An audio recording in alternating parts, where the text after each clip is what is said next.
just concluding statements about success, and I chose to have these statements under a title, 7 Conditions to Set a Goal. Because most of these people, if not all of them, had a goal. She had a goal to escape and go to Medina. She had a goal not to confine herself to the needle. She had a goal to live for her son and make him a decent human being, Anas ibn Malik that is. The other woman had a goal to utilize her education and to benefit society. So 7 conditions to set a goal. Number 1, the goal should be clear and well defined in your mind. The goal should be ambitious. Number 3, do not fear your goal, but believe that you can achieve it. Love your goal, even if it was an idea.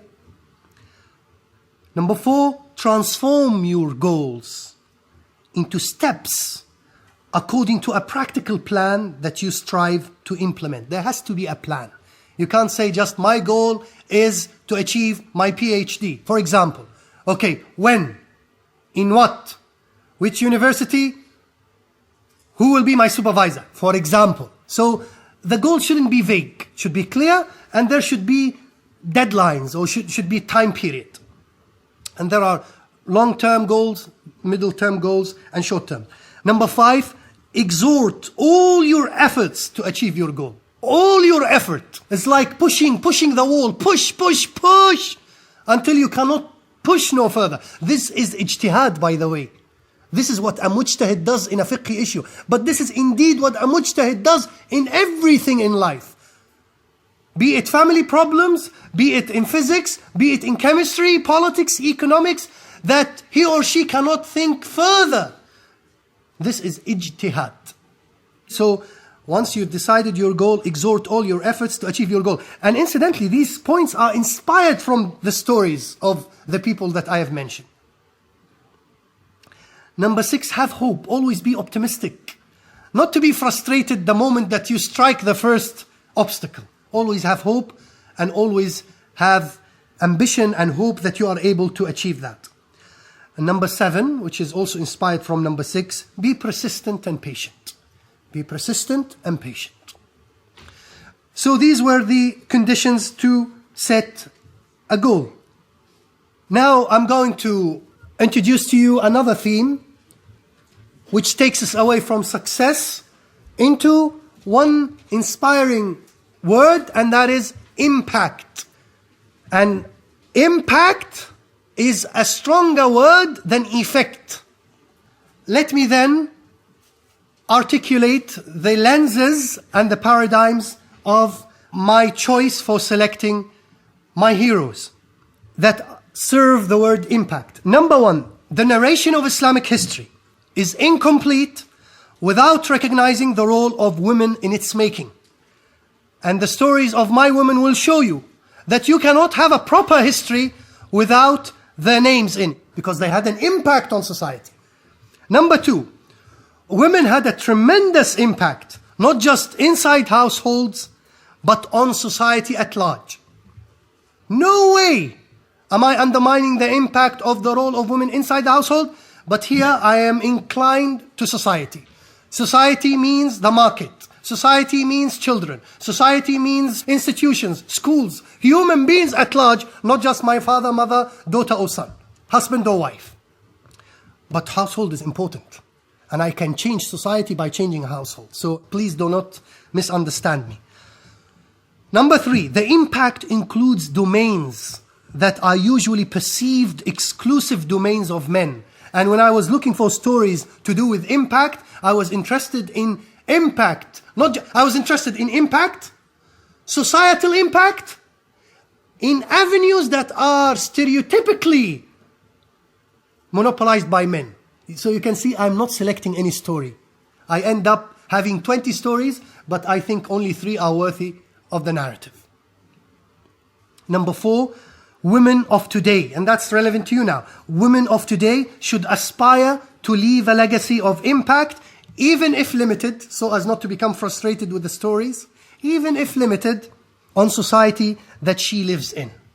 I will leave this for you to decide now what sort of impact. Could be social, political, whatever, but make sure that before, may Allah give you long life, before you depart this dunya, leave a legacy.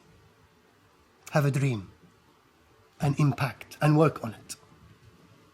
And your dream might be, I will produce a genius for this society. I will be another mother for Ahmed ibn Hanbal. Why not? Not in fiqh or in sharia, in anything. In medicine, in physics, in politics, in anything. But I'm going to produce to this society a genius human being, a good human being. That could be a dream, and you could work for it.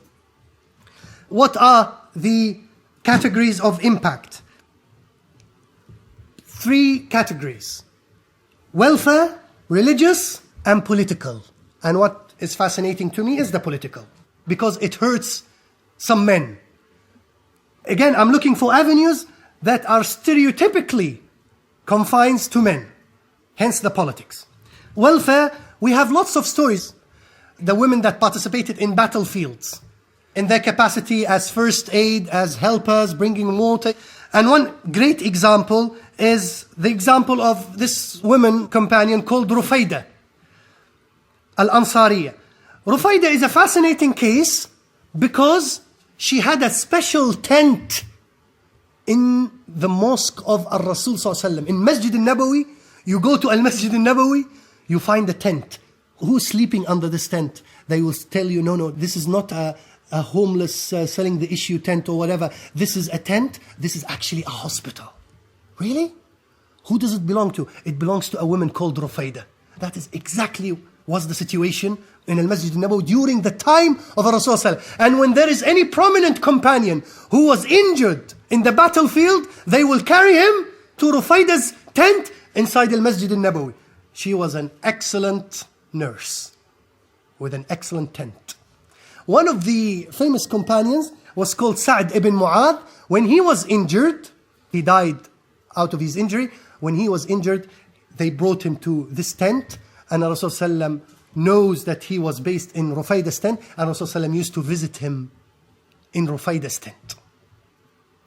Inside this tent, of course, for all the first aid, all the medicine, etc. Rufayda is a classic example. I'm not geared towards women companions simply because I feel that they have been exhausted and they are too famous. Let me introduce to you a woman that was engaged in welfare services that you know of, not because of her, but because of her brother. Salah ad-Din al-Ayyubi, or Saladin, the one who liberated Palestine in the Battle of Hittin. Have you heard of his sister? You should be angry at the male historians because they disguised her. But she is a fascinating woman. She is called Zumurrud.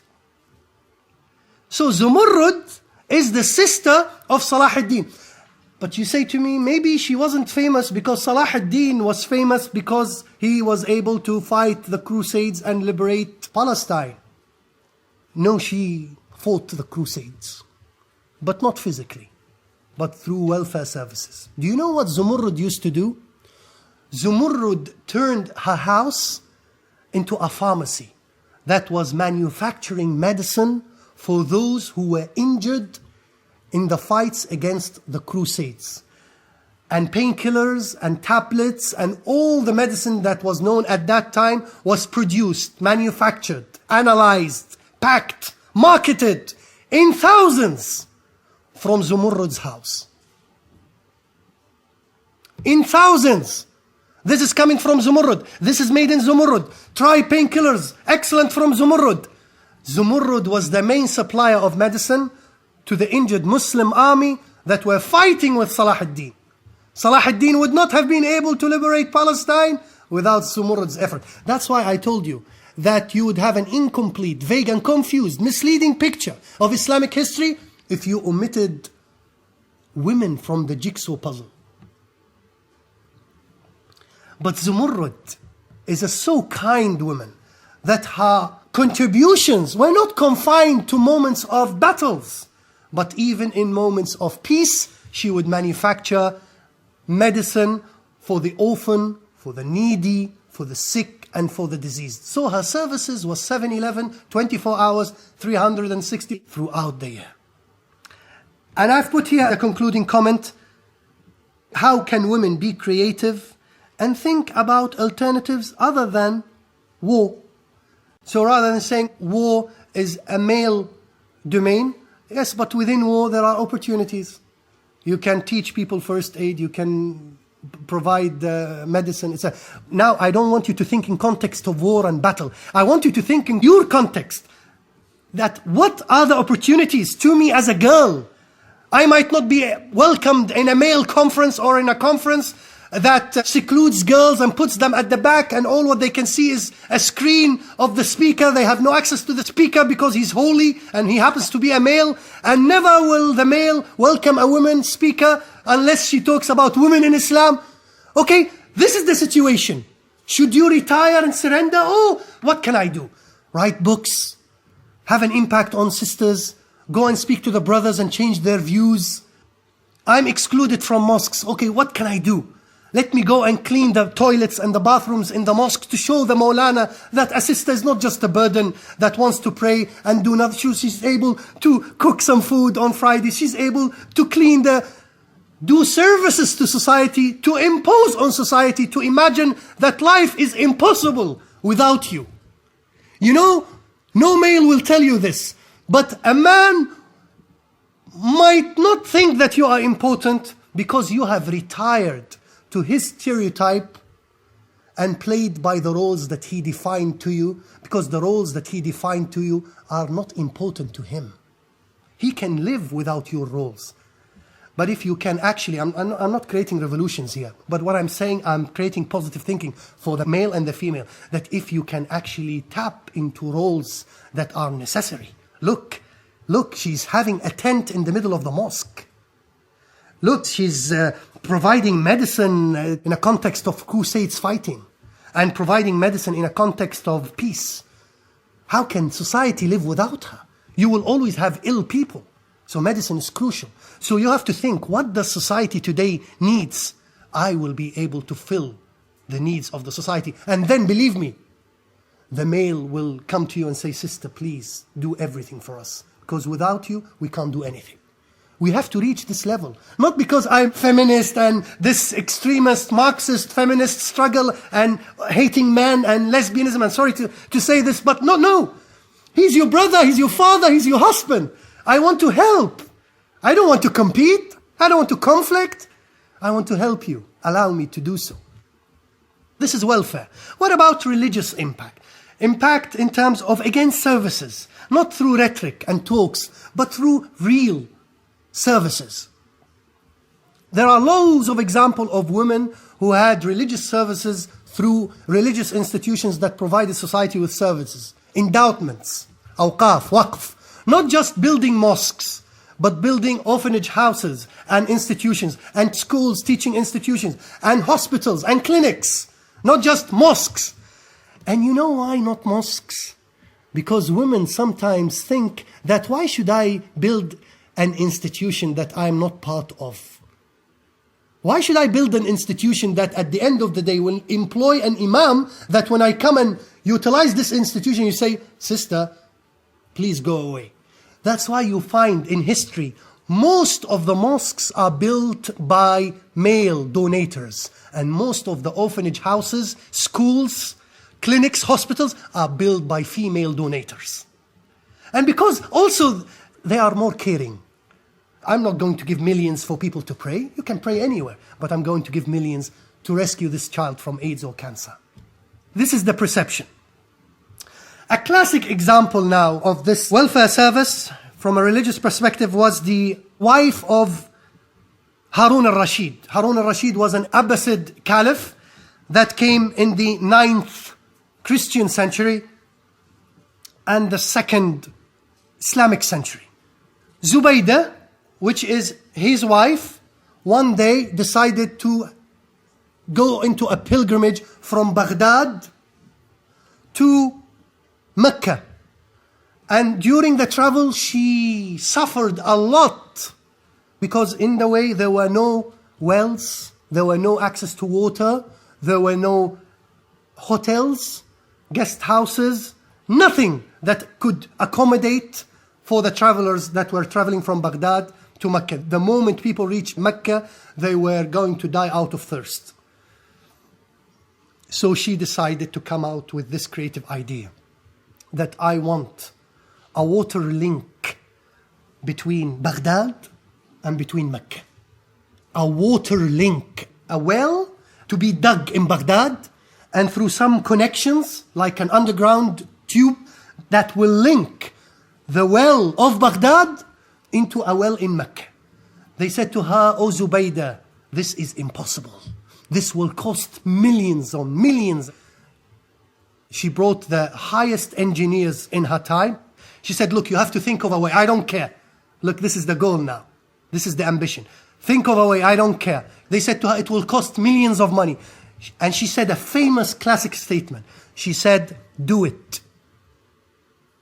Even if you have to spend in each time you dig a dinar." Some contemporary historian, he said 1 dinar during her time equals $40 of today. It means that dig, even if it costs me $40 to dig once. So how many digging are you going to do from Baghdad to Mecca? Millions of digging.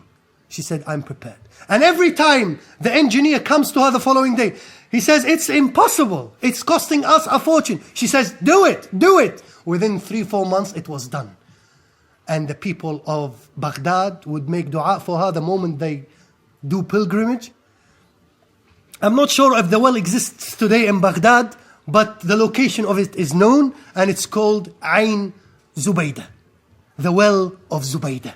And from Baghdad to Mecca, not just wells, she began to build hotels, guest houses for free. For free. And she began to build also wells, small wells that are connecting from Baghdad to Mecca. And mosques as well. She began to build mosques rather than people praying in the desert. So I'm talking about a woman that was able to make life easy for men, and also pray in mosques and sit in hotels by way of accommodation. Again, talking about awqaf and endowments. Look at this quotation which I got from a history book about the Ottoman Empire. You are aware that books of biographies, like for example, there are lots of books, Tabaqat ibn Sa'd and Al-A'imma Al-A'lam, etc., books of Al-Dhahabi. If you look at most of these biographies, narrating the biographies of scholars, good people, notables in society, predominantly they were men. So someone who wants to understand the role of women in society might not find it helpful to read these biographies. How do I understand then the role of women? Go to the Ottoman Empire's records that are in the museums today, and go and read the records of the courts. Not just the divorces and the marriages. Go and look at the records that narrates and documents endowments.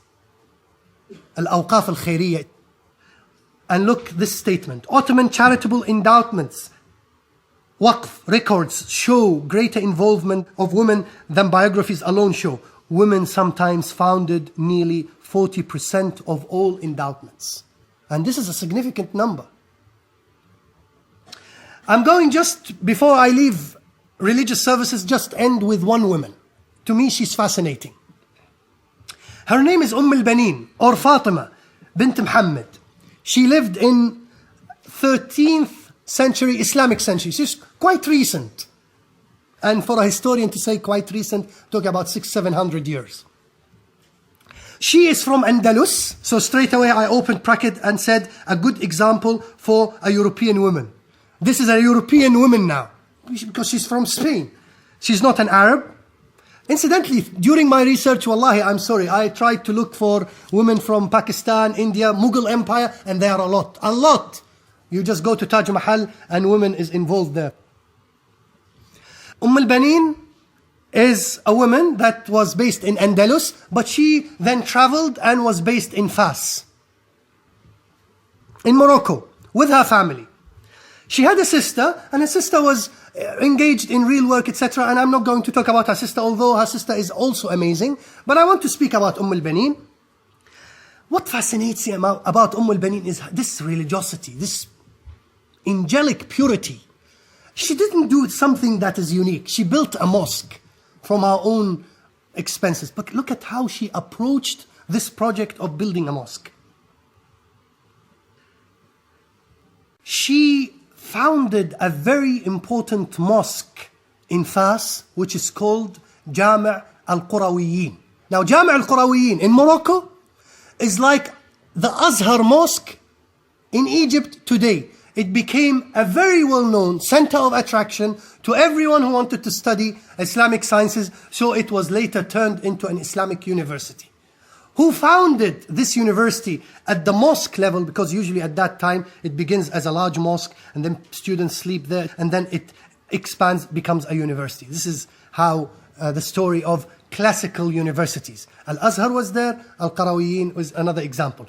The one that actually built that mosque that later expanded into university was al-Banin.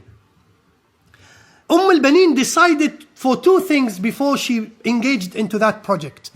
And it's a fascinating example of religiosity. First of all, she said, from the time and the moment that this mosque is going to be built, I'm going to be fasting. Yes, but it's going to take months and months and months. She said, I will fast on a daily basis until the mosque is done. This is number one.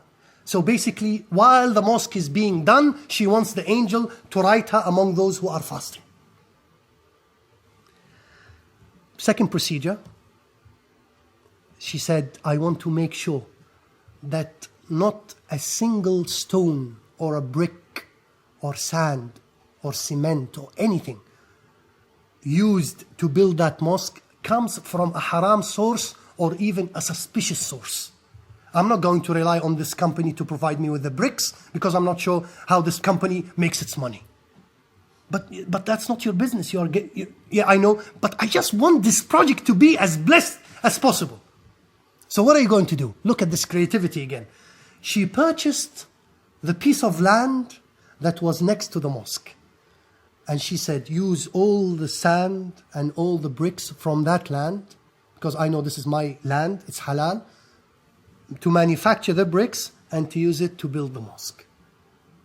Historians say that, I'm not sure if you can witness it today or not, but they say that if you looked at the mosque after it has been built, you can see the land that was next to it, holes everywhere. It's very funny, and people look at it and cannot understand this is the relation between this land. This land here was purchased to be used in the building of that mosque that is just next to it. So this is what I think is a fascinating story about al-Banin. And here at the end, I've put a concluding statement. I said, this is a fascinating story that shows that when woman is religious, she thinks and does wonders.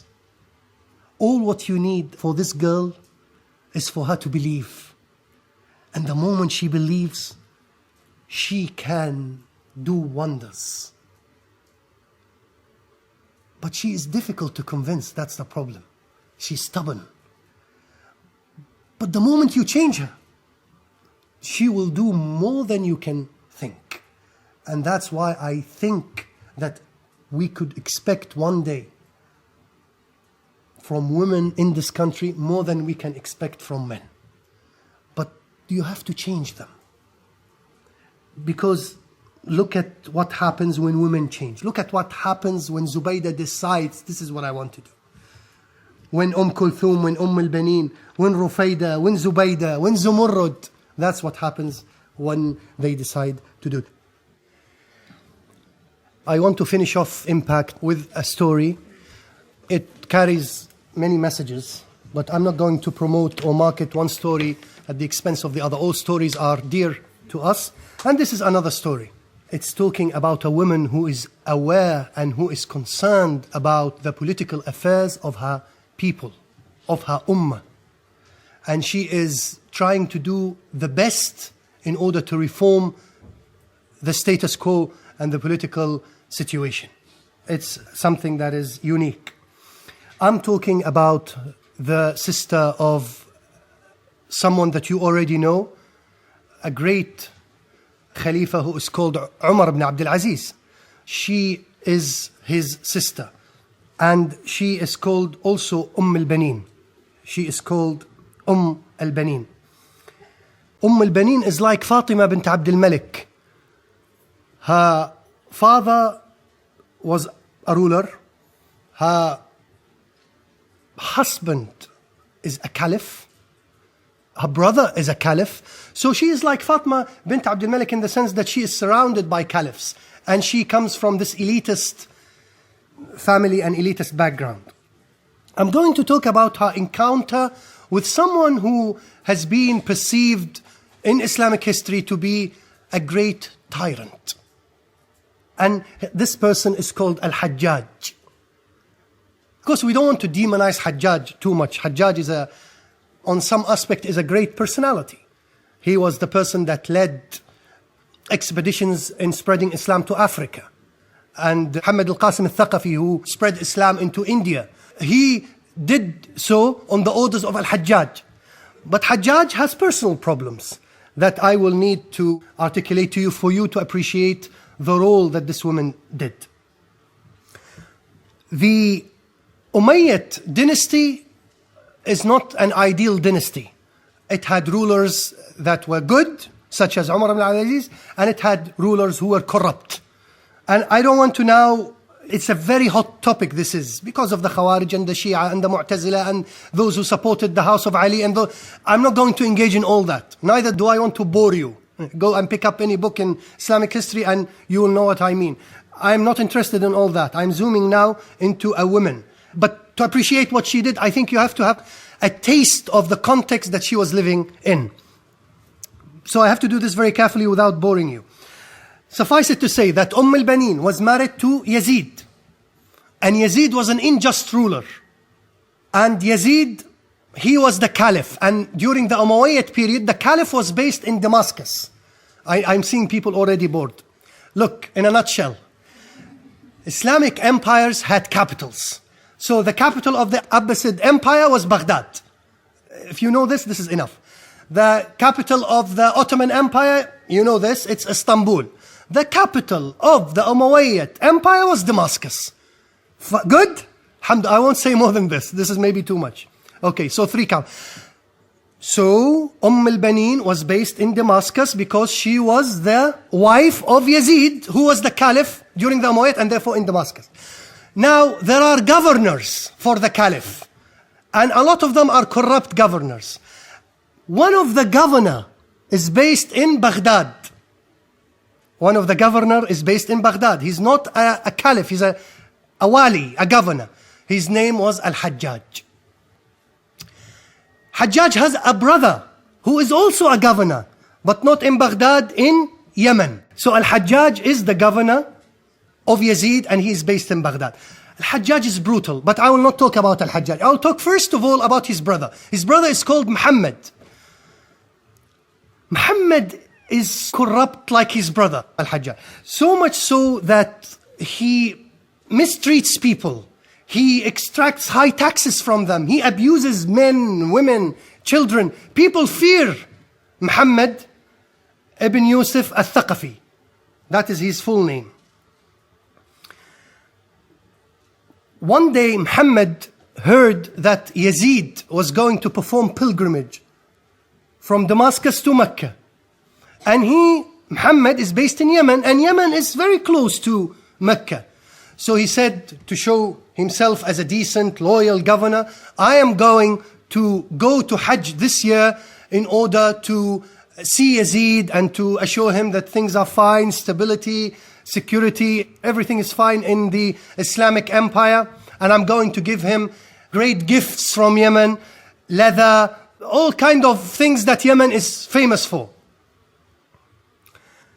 al-Banin, the wife of Yazid, heard that all the gifts that Muhammad was going to bring to her husband Yazid are stolen gifts, squeezed out of the people. So basically they are of haram sources. Yazid doesn't know this. al-Banin accompanied Yazid to Mecca. When you are a caliph, you have a palace wherever you go. There is a palace for you in Mecca, there is a palace for you in Baghdad, in Egypt, wherever. al-Banin said to her husband, Ya Amir al-Mu'mineen, I would like to have a look at the gifts that Muhammad is going to bring to you. Of course, look at this wise woman. She's not telling him from the start there's a problem with the gifts, but she's trying to be diplomatic. So she said to him, I would like to look first at the gifts. Because he said to her, why? Why is this? These are gifts for me. Why is it important for you to look at these gifts? She said, well, I like gifts from Yemen. So he sent a messenger to Muhammad and said to him, please show the gifts that you have to al-Banin. Muhammad and al-Hajjaj know that al-Banin is the sister of Umar ibn Abdul Aziz. And Umar ibn Abdul Aziz hate both brothers. They are corrupt. So they know that al-Banin know that they are corrupt. He knows that it's not just a matter of me showing her the gifts. So he said to the messenger, tell Amir al-Mu'mineen that I love him so much that I want him to be the first to look at these gifts. He just wants to make a statement that I brought you gifts. And then he can deal with al-Banin. So the messenger informs Yazid, and Yazid goes back to al-Banin, and he says, it seems that Muhammad is unhappy with your suggestion. He wants to show me first the gifts. And here the woman speaks. And she says to him, Ya Amir al-Mu'mineen, to be honest, I don't care less about the gifts. He said, then why did you want to look at them? She said to him, because I heard, Ya Amir al-Mu'mineen, that they are from haram sources. And he said to her, can you prove it? She said, no, but people in Yemen came personally reporting to me that Muhammad have jailed, have killed, have tortured people in order to generate these gifts. Incidentally, gifts here is not a watch or a red flower. No, we are talking about camels full of jewelry, full of things coming especially from Yemen in thousands of dollars, to understand what we are talking about. Otherwise, you will not be fussy about a stolen pen or whatever. Straight away, Yazid, to prove to his wife that he's a decent husband and also to make a point that he's a just ruler, he actually went to Muhammad, met him in Mecca, and said, Ya Muhammad, I heard that you've stolen these gifts. And Muhammad said, no, Ya Amir al-Mu'mineen, wallahi, they are not stolen. But he could tell that I know it's your wife who told you that they are stolen. Said, wallahi, Ya Amir al-Mu'mineen, they are not stolen. He said, Ya Muhammad, I want you to go and make tawaf around the Kaaba. And while you are making tawaf, swear to me, by Allah, 50 times that they are not stolen. So he said, okay, Ya Amir al-Mu'mineen, I will do that. And he went and made tawaf. And Wallahi al-Azim, Uqsimu Billahi al-Azim, 50 times that they are not stolen. Historians tell us that a month after that, Muhammad al-Thaqafi died. Now, I don't want to insinuate that there was a connection between him and his death, this incident. But the point I want to make to you is that look at a woman who is identified by Orientalists as belonging to the harem. So she is protected in a castle or in a palace, yet she is aware of everything that is taking place as far as Yemen. I don't want you to know everything that is taking place outside the United Kingdom, but please, when you do know about things in the United Kingdom that you think you can change and reform, do it.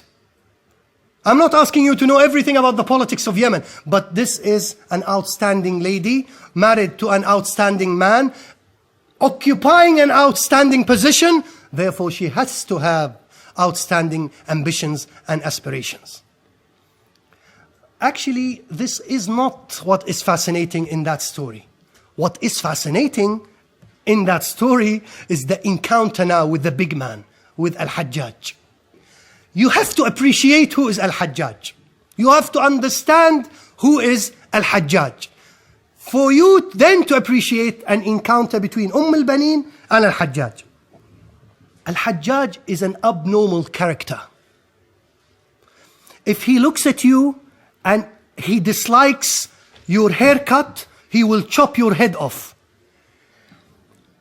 They said that when Al-Hajjaj passed away, they opened the prisons of Baghdad, and there were over 80,000 Muslim prisoners in his jail.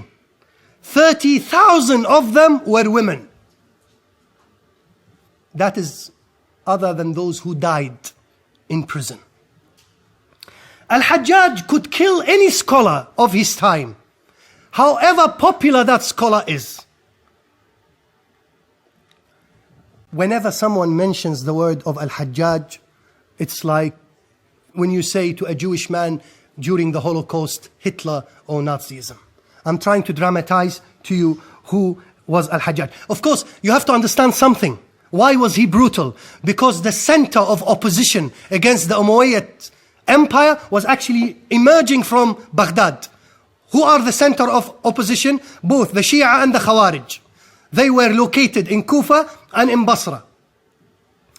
It's logical, therefore, that if you want to crush this opposition, to have someone who's brutal. And he was indeed a good choice.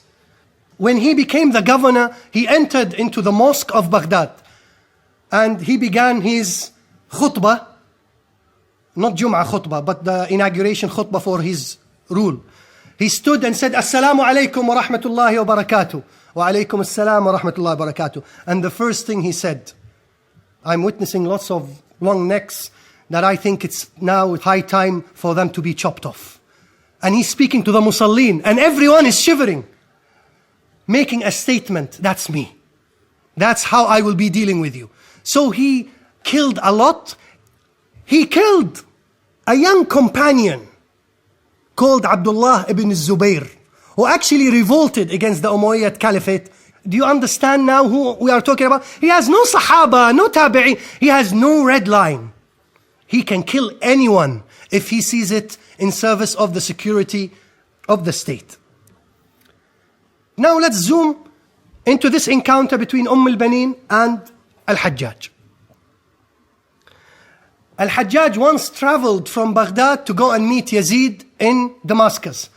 So he entered while he was dressing all in iron and this dress that usually a warrior wears when he is in war. Okay, and covering his face. And he went with Yazid and sat with him and chatted with him. And Yazid said, okay, how's Baghdad? How's the situation? How's the Khawarij? How's the Shia? Everything is fine. Everything is okay. al-Banin is watching and have asked one of the servants to go and check on her husband, who is sitting with my husband. The woman came, the servant came. She said, it's someone who is covering himself. I don't know who he is. So al-Banin said, I am worried. He's dressed in a warrior's dress. I am worried about Yazid. So go and ask Yazid, who is this man? Just at least let me know. The poor woman goes again to Yazid and says, Ya Amir al-Mu'mineen, your wife is asking, who is this person? And Yazid then says to her, this is Al-Hajjaj. He came all the way, poor man, from Baghdad to see me. And this poor servant comes again to al-Banin and says, this is Al-Hajjaj. Then she says to the servant, go and tell Yazid that if he was sitting with Azrael, the angel that is responsible for taking your soul, I would feel more safer than you sitting with this bloodshedder, Al-Hajjaj. So she went and she whispered to the ears of Yazid, and then she left. Yazid laughed and said to Al-Hajjaj, Hajjaj, do you know what she just said to me? He said, what? He said to him, my wife is so worried about you sitting with me. She thinks that Azrael is even better than you. And Hajjaj, this is the caliph and this is his wife. What can you do? If she was your wife, you would beat her or you would smack her or you would kill her. Simple as that. But she is the wife of so you better be careful. The most he could do was to give him a private advice. After the girl left, he said to him, Ya Amir al-Mu'mineen, I would like to give you an advice. I would like you not to be friendly with women. Not to chat to them, not to talk to them, not to smile at them. Those women, the more you become friendly with them, they become so bold and they begin to interfere in everything. The point he's trying to make is that you have to be formal and official. These sort of advices that some brothers give to some brothers when they are married. First night, do this, do that. Of course, he does this the first night, but the second night, he's ready to accept anything. So, this is what Yazid listened from Al-Hajjaj. In the night, in the bedroom, he told al-Banin about every single word that Hajjaj told him. said, you know what Hajjaj told me? He said to me, don't be friendly with women. Women are this, women are that. Of course, I didn't translate what Hajjaj said to you. It's in Arabic because you will be offended. But he said a few good things about women. دع عنك مفاكهة النساء بزخرف ولا تطلع. And don't tell them any secrets. Don't tell them your bank account or any. No, he didn't say that. He was telling him, don't tell them any secrets or any private things and be formal and serious with them. al-Banin heard everything and then said to him, Ya Amir al-Mu'mineen, I would like you to arrange for a meeting between me and Al-Hajjaj. He said, why? She said, I just want to say salam to him. The following day, Hajjaj is packing to leave to Baghdad. Amir al-Mu'mineen says, wait for a while, just few minutes. He said, yes, khair ya Amir al-Mu'mineen. He said to him, my wife wants to say salam to you. Now Hajjaj knows al-Banin very well. He knows that she is the sister of Umar al-Aziz. Umar ibn Abdul Aziz was the greatest lobbyer for the sacking of al-Hajjaj. And the first thing Umar al-Aziz did when he came to be the caliph, he sacked al-Hajjaj. So they hate the guts of each other. And of course, the sister as well. He said, Ya Amir al-Mu'mineen, I am busy, etc. He said, no, it won't take a few minutes. She just wants to say salam. And I want you to imagine this meeting between a humble woman, a religious woman, that I did not talk to you, by the way, about her religiosity. Suffice it to say that she used to fast in the day and make tahajjud in the night. But I'm not going to introduce her religiosity because if I wanted, it would be under connect, not under impact. He said, okay, fine. Now, this meeting was intended for nothing other than to humiliate Al-Hajjaj. Every bit in the process of that meeting has to mean big humiliation. So from the beginning, she said to the servants, when Al-Hajjaj comes to meet me, of course she is going to meet him but behind the veil. When he comes, tell me. They came to her and said, Hajjaj has arrived. And then she says to them, leave him for a couple of hours, waiting. And this, for a man, is humiliating. When you have a date or whatever, and 5 o'clock and she comes or he comes at 7, this is a humiliation, unless you are desperate. Anyway, so he waited and waited and waited. More than a couple of hours, 3 hours, and cannot leave. He cannot leave, the wife of the caliph. Then a voice came from behind the veil. I cannot translate the entire dialogue, the entire lecture. But to me, this is like a cold shower on a freezing day, on the head of Al-Hajjaj, or even on the head of any human being. It's so eloquent, it's so powerful, it's so insulting. It is when a woman is angry and expressing her anger, and she doesn't care who you are. First of all, a very beautiful introduction. She says to him, who do you think you are? Who do you think you are? Do you think that you are that strong and powerful? Aren't you ashamed of yourself? Aren't you this governor who killed this great companion, Abdullah ibn Zubayr? The one who is related to Ar-Rasul sallallahu alayhi wa sallam?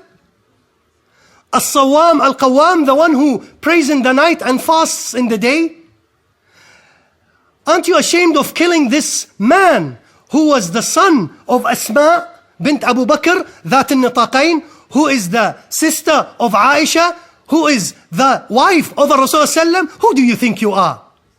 How come you are proud and wearing this stupid dress of yours?